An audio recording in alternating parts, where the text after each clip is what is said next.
Hi everybody and welcome back to Political Excess. Today let's try to take a look at Ohio's redistricting. Now Ohio is losing a seat this cycle, going from 16 down to 15 seats.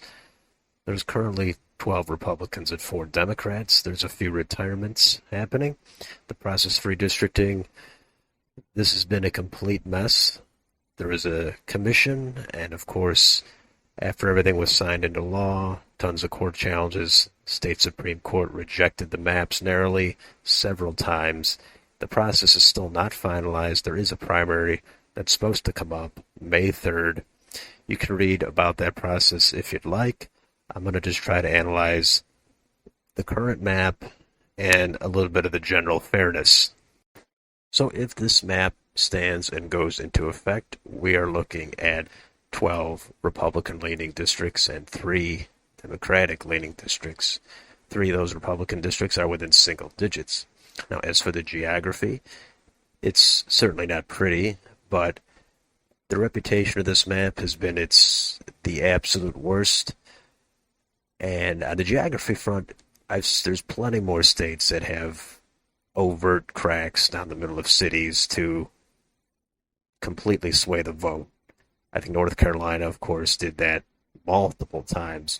This has a little bit, but it's far less glaring than some other states. Now, the main issue with Ohio, there is a lot of Democratic vote, but it has a lot of medium-sized cities that are not next to each other. Now, Columbus is their largest city. That can get its own district, and it does. But then there is Cleveland, Toledo, Cincinnati, Dayton. Those are all medium-sized cities that have Democratic vote in them, and they are fairly easily just outnumbered by the surrounding area.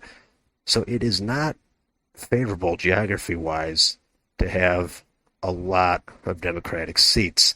I think it would take more gerrymandering to even it up for the Democrats to make it a fair map from their point of view. So how fair is this map? Well, for some context, last 2 cycles statewide popular vote for the House, Republicans averaged about 54.5% of the vote, and Democrats about 45%. So there's almost a 10-point gap. So having said all that, of course, the Democrats should have a couple more seats here. But given that geography, it would be not so easy to have total parity. There's many more Republicans in this state. It has trended toward the Republicans. They're going to have an advantage. They did take it too far, of course. This is an unfair map. I don't know how it will play out. There's some single-digit races. There's some open seats. But in an even year, Republicans would have 12 of the seats.